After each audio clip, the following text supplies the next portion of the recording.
Salut les amis, j'espère que tout le monde va bien. On se retrouve aujourd'hui pour une nouvelle vidéo Tour du monde. On va regarder un petit peu les actus foot qui sont tombés depuis 24 heures et on va démarrer dans quelques instants avec une actu, enfin une petite déclat très drôle. Bon, on démarre premièrement avec une petite date. C'était il y a 7 ans, jour pour jour, Léo Messi qui climatisait le Santiago Bernabéu. Alors Fermine s'est peut-être inspiré un petit peu de Léo Messi pour sa célébration ce week-end, mais bon, c'est pas tout à fait le même joueur, c'était pas tout à fait la même rencontre, c'était pas tout à fait la même physionomie et le même résultat.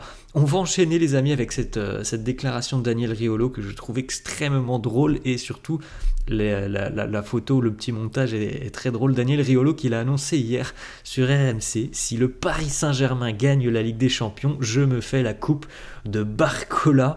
Je pense qu'on a tous très envie de voir le PSG gagner la Ligue des Champions pour voir Daniel Riolo avec les 13 de Bradley Barcola.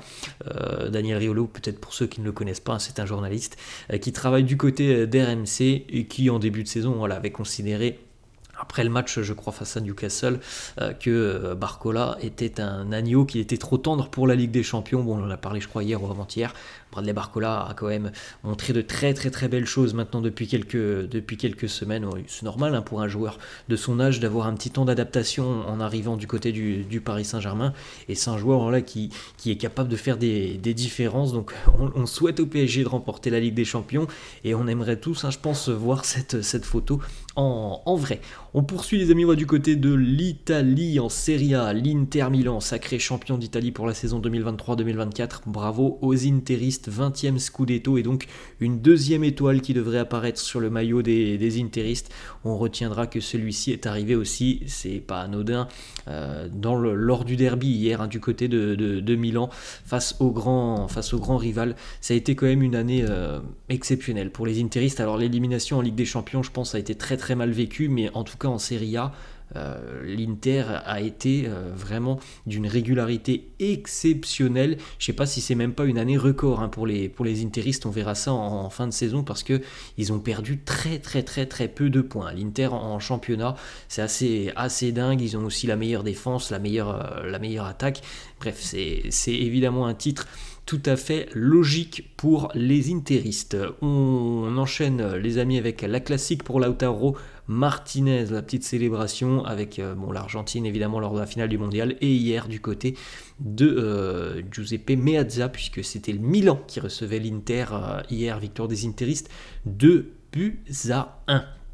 On continue les amis avec les larmes d'Hakan Çalhanoğlu qui remporte enfin son premier Scudetto.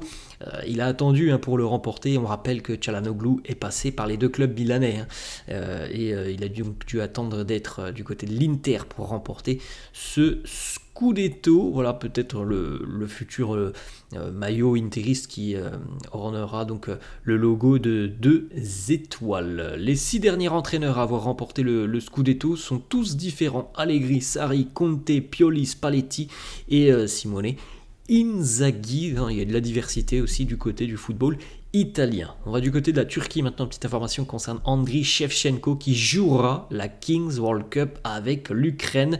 C'est quand même assez dingue. Là on parle pas du fait qu'il sera entraîneur ou quoi que ce soit. Non, il va jouer, Andriy Shevchenko.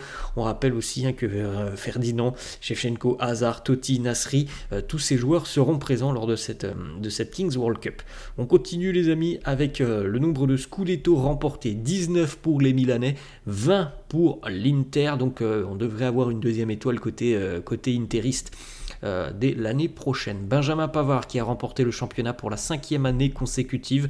Il l'avait remporté 4 fois avec le Bayern. Il arrive en Italie, il le remporte. Marcus Thuram qui met un maillot de l'Inter sur le poteau de corner de l'AC Milan pour fêter le titre. Évidemment, comme on l'a dit tout à l'heure, quoi de mieux pour l'Inter que de fêter le titre sur le terrain de son rival, parce que même si les deux équipes milanaises jouent leur match à San Siro, Giuseppe Meazza, comme vous voulez.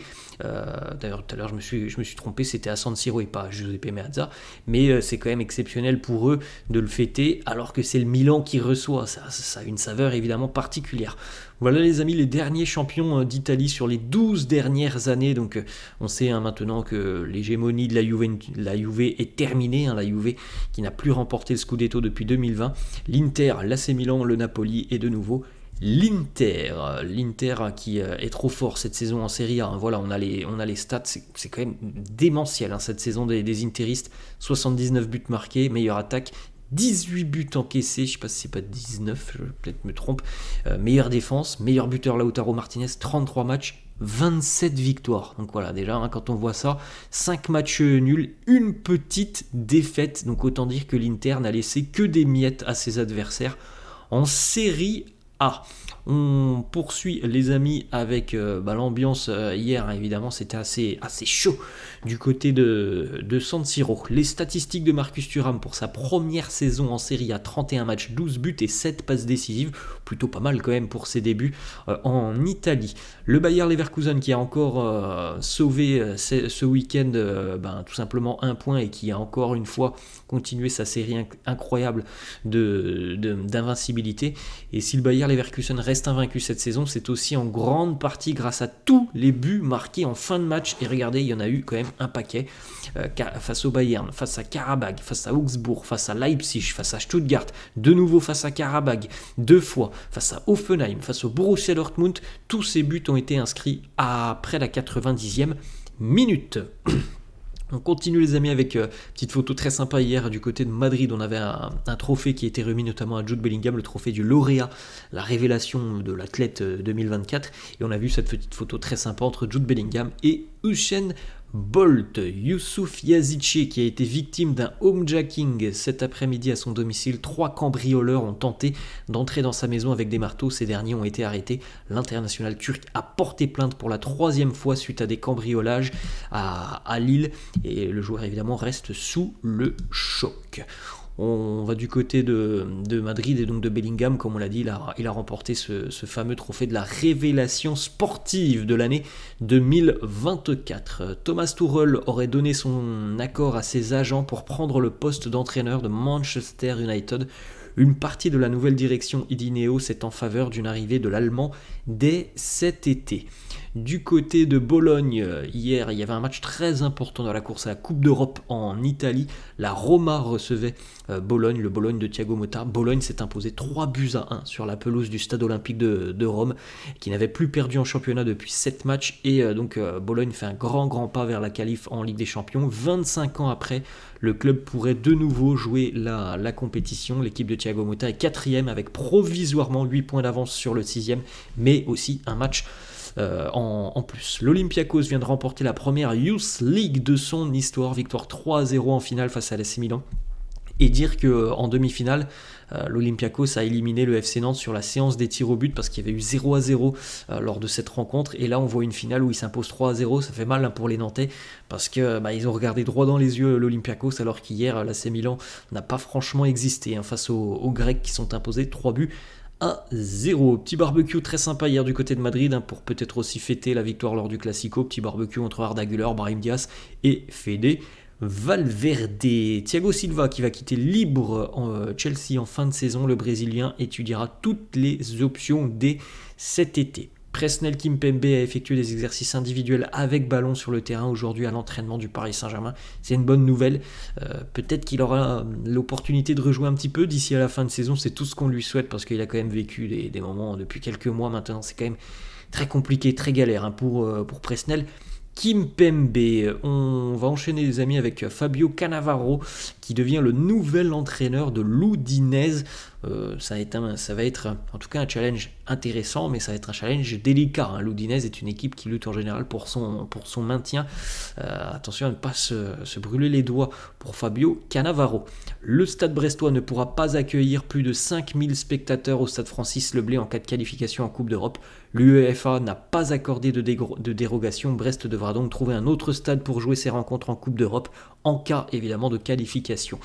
Joan Laporta, le président du Barça, qui n'exclut pas de demander à rejouer le Classico, il nous dit: nous avons demandé à la fédération de nous fournir toutes les images et les audios du but annulé de Lamine. S'il s'agit d'un but valide, nous n'excluons pas de demander à rejouer le match. On continue les amis avec Canal+, qui va lancer un mode sans commentateur, mode tribune, qui permettra aux téléspectateurs de regarder les matchs avec uniquement l'ambiance du stade. Le lancement aura lieu sur les matchs de Première Ligue avant d'être étendu à d'autres compétitions comme la Ligue des Champions, l'Europa League, voire même peut-être la Ligue 1. Alors je crois que c'est un mode qui existe déjà, me semble-t-il, sur MyCanal, parce que moi j'ai déjà regardé 2 ou 3 matchs comme ça où voilà, t'as pas de commentaires, tout simplement t'entends juste les bruits en tribune, les bruits les sons qui sortent des tribunes, l'ambiance du stade, et c'est quand même aussi très très sympa pour s'immerger encore un peu plus dans le match que tu regardes. Voilà peut-être le probable futur maillot de Manchester City la saison prochaine. Voilà aussi peut-être le futur maillot de AC Milan. Des petites informations qui concernent Jeff Reine-Adélaïde, le français de 26 ans a marqué hier avec Molenbeek. Il retrouve la forme en ce moment avec le club de la capitale belge. Il a récemment hérité d'ailleurs du brassard de capitaine de son équipe. Il sera libre de tout contrat en fin de saison, Jeff Reine-Adélaïde. Du côté de l'Angleterre, Jean-Philippe Mateta, le français, a inscrit un doublé ce week-end face à West Ham. Les stats en PL, 9 buts, 4 passes décisive. C'est la fin de saison pour Frenkie de Jong, malheureusement de nouveau touché au niveau de la cheville. Ça va l'éloigner des terrains pendant 5 semaines. Il devrait tout de même participer à l'Euro cet été, mais en tout cas il ne devrait plus rejouer avec le Barça. Le TFC qui annonce hier que l'équipementier Nike deviendra son nouvel équipementier à partir de la saison prochaine. Selon Archivio-VAR, le ballon avait bien franchi la ligne de but de Lounine. Le but aurait dû être validé. Le problème c'est que on a ce genre d'image et on a aussi par exemple Canal ou beIN qui nous propose d'autres angles où le ballon n'a pas franchi la ligne, donc ça va être quand même compliqué d'avoir une info qui se vérifie parce qu'il n'y a pas de goal line. Donc maintenant on attend de voir si quelqu'un a réussi à trouver un angle où on voit clairement, net et précisément que le ballon a franchi la ligne, parce que là ce genre d'image 3D, on a celle-là qui nous dit qu'il y a but, on a vu celle de Canal hier qui nous disait il n'y a pas but, donc ça commence à devenir compliqué. Xavi, selon Mundo Deportivo, qui serait prêt à rester au poste d'entraîneur du Barça, une réunion devrait être organisée dans les tout prochains jours. Affaire à suivre, parce que Xavi, ça fait quand même 3-4 mois qu'il a annoncé son départ et à chaque fois il a dit je n'ai pas changé, j'ai pas changé ma décision, je veux quitter le club en fin de saison. Donc on verra. Mundo Deportivo, c'est pas toujours très très fiable. Regardez les amis, on va terminer là-dessus, le chambrage d'Antony auprès des joueurs de Coventry lors de la séance des tirs au but entre Manchester United et Coventry ce week-end. Franchement, c'est complètement débile de la part d'Antony, vu le match de Manchester United, vu sa prestation. Franchement, il a absolument aucune nécessité de faire ce genre de geste, Antony, parce que Coventry était vraiment à 2 doigts de faire pleurer justement Antony. Donc voilà, ce chambrage, je pense qu'il avait vraiment pas lieu d'être. Voilà les amis, la fin de cette vidéo, j'espère que ça vous a plu. N'hésitez pas, comme d'hab, à lâcher un petit pouce bleu. N'hésitez pas non plus à vous abonner à la chaîne, je vous laisse et je vous dis à la prochaine. Ciao.